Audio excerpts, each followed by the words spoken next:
Gentlemen, welcome to tonight's lecture about geography and all that it teaches us. I am Mr. Zayu, your geography teacher, and I wanted to get started on our lecture tonight, learning a little bit about our Earth. This Earth that we live in does wonders for us. In geography, we're going to learn a lot of things, but for today's lesson, I want us to focus on these things. The 5 themes of geography. I want us to focus on the different tools that geographers use to show Earth, specifically map tools. I want us to understand the Earth as it relates to space and rotation. I want us to identify the different parts of the Earth's structure. We're going to get into that towards the near end. And then finally, we'll close by understanding and discussing the many forces that are working inside the Earth. All right. To get us started here, let us talk about what geography is. Okay, and geography is basically the study of diverse environments. That means places, that means spaces on Earth's surface. We want to answer questions such as why things are the way they are, and then where things are the way they are. So in order to do that, you're going to see geographers are going to study plant life, landforms, countries, such as the United States, cities, such as Baltimore, Maryland, which has a very unique geography, and many other things. But if you look here is what I've scribbled onto my board here. It's very artistic and creative. If you look here and see that geographers study things such as direction. And they study, the first thing they study are called cardinal directions. You see there's north, and I have east located, but there's also south, and then there's west. So those are our cardinal directions. But in between each cardinal direction, there are these intermediate directions, or locations that are halfway between the main cardinal directions, that geographers use to sort of set the framework for where they're trying to identify. Geographers identify and use lines of latitude and longitude to get even more specific distances and directions of places on a map. Lines of latitude, as you see here on the left, they reference distances north or south. So they start at the North Pole and they go all the way down here to the South Pole. Okay, and they're going to record distances from east to west. So they're going all the way across these lines. So lines of latitude go from north to south, but measure distances east and west, and then lines of longitude are different. They run from north to south, or excuse me, yes, they run from north to south, but they cover distances in degrees from east to west. All right, so there are these imaginary lines. So if you tried to go outside today and look for a line of longitude with your 2 eyes, you wouldn't see it. These are imaginary. Okay, just wanted to make sure we're very clear on that. Moving right along. Geographers also like to focus on the skill of map making or cartography, which allows us to scientifically represent a geographic area. And it's typically done on a flat surface such as a map or a chart. And why we do that is because it helps us to see a little better view of what the of what's going on in the map representation. Excuse me there for a second. Okay, so but not all maps are perfect. Some have great advantages, some have great disadvantages. Right here we see what's called the Robinson map. For the most part gives us a flat surface, but at the end here, first of all, if you notice, we have no poles. We have an absence of a north and south pole. And then it gets a little hazy here on the perimeter of the map. So not all maps are perfect. There are different types of maps. There are globes. Okay, we'll see a picture of a globe later on in our slides. Some types of map projections measure the size of land masses accurately and relative to one another. So they're equal area, but we also know that that's not completely appropriate. Mercator map projections show the greatest distortion at the far northern and southern latitudes. And then Robinson show the entire top edge of the map is the North Pole, and then the entire bottom edge is the South Pole. So right here, I mean, It's like pole and pole. Okay, I know you can't see quite that. Okay, right here, if you look here in this section here, this is basically Asia, Europe, North America, the Middle East, and North Africa, all in this region. We all know that our Earth is not that tightly situated. And geographers teach us that we have to be able to read a map, that not all maps are created equal, because some represent physical landscapes, some represent political boundaries, some even represent ecosystems. We also need to know that our Earth revolves around the sun, and the sun is an oval-shaped orbit. Earth's axis is tilted relative to its orbit, which gives us an explanation as to why seasons are. We'll get there in a quick second. But before you know that, let's start and hammer out some of the themes of geography. First, start off with location. And that tells us if we want to know where a place is in the world, whether it's absolute or relative, we want to look for its location. So if you're traveling to Baltimore, Maryland, absolutely you need to know where it is.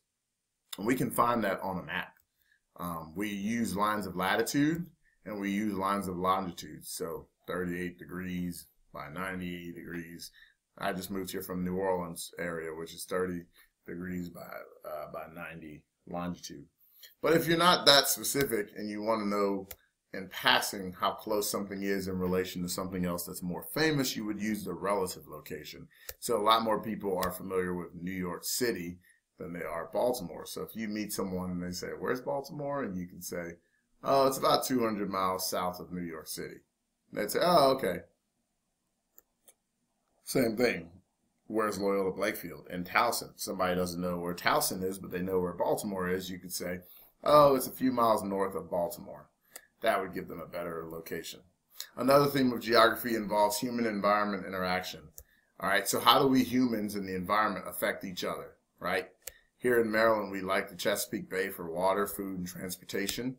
And so therefore, we modify it to make everybody better. When it gets cold, everyone's going to be screaming for these heaters to be on, and we adapt to it. We change the way we dress. We wear shorts in the summer, we wear coats in the winter, and if it's raining, we wear raincoats. Okay, this person here in the bottom left is obviously very, very cold. All right? Region, a large area that has common characteristics such as physical features, landforms, climates, or cultural features. You see here, this is a horse and buggy from our Amish friends in the state right above us, Pennsylvania, where we can still see Amish people. It includes people with a shared religion, people with languages, people with the same accents. One of the third theme of geography includes place, what an area looks like in physical and in human terms. Okay, does it have big skyscrapers, physical, landforms, soil, climate? Does it have bodies of water? And human things, we talk about, what kind of place is Maryland? Oh, they're a place that loves crabs. That's why this picture made it to the slide. Do they share a common language and customs, festivals?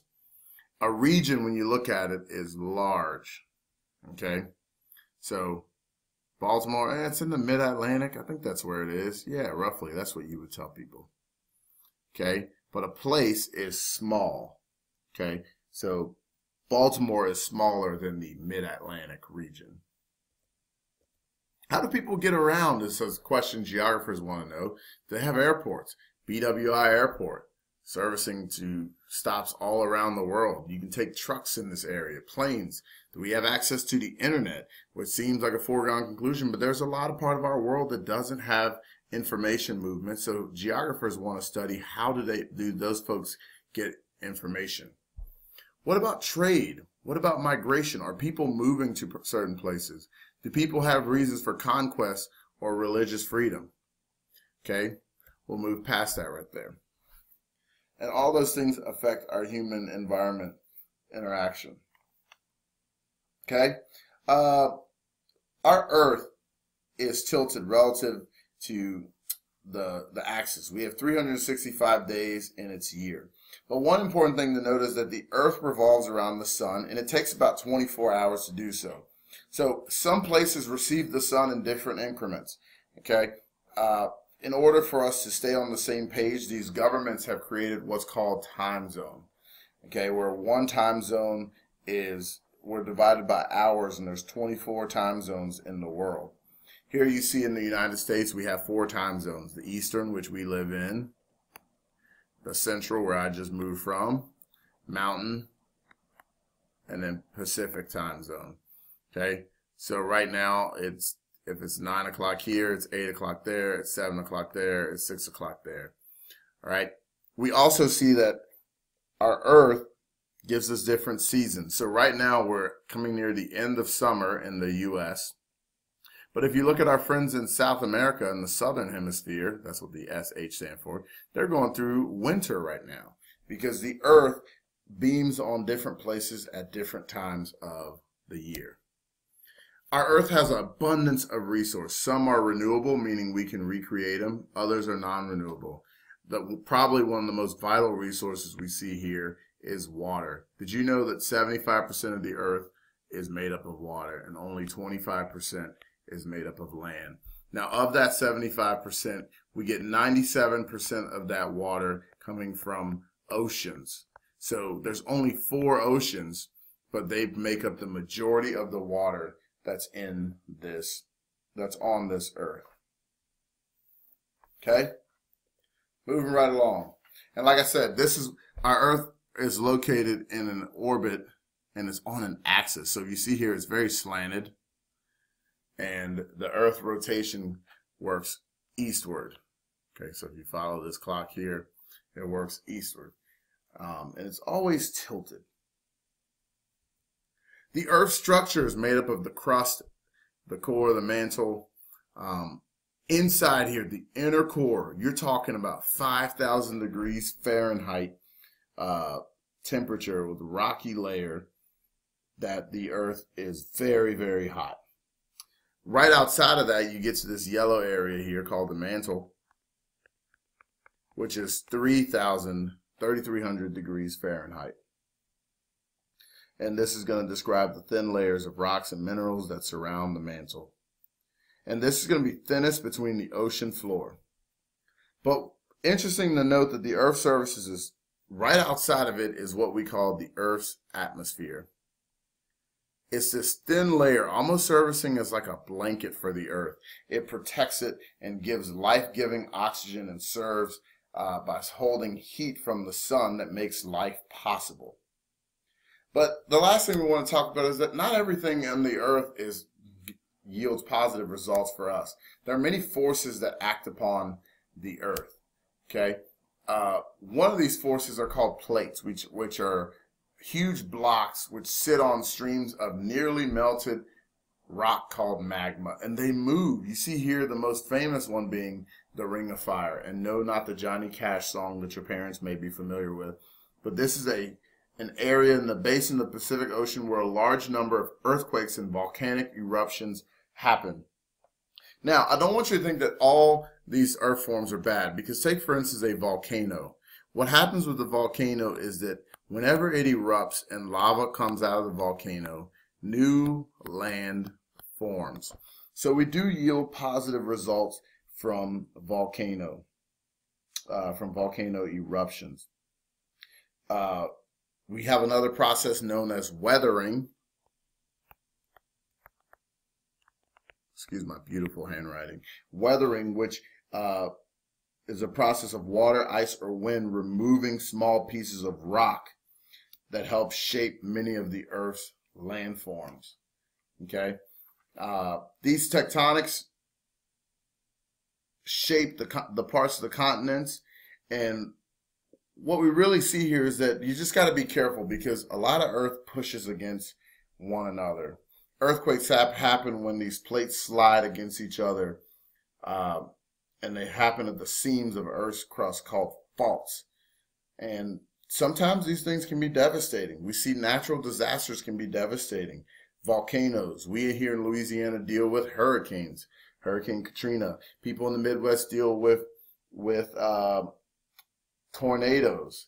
You have blizzards. You have landslides. You have monsoons. But all in all, we wouldn't be where we were without the gift of Earth. Thank you. and good night.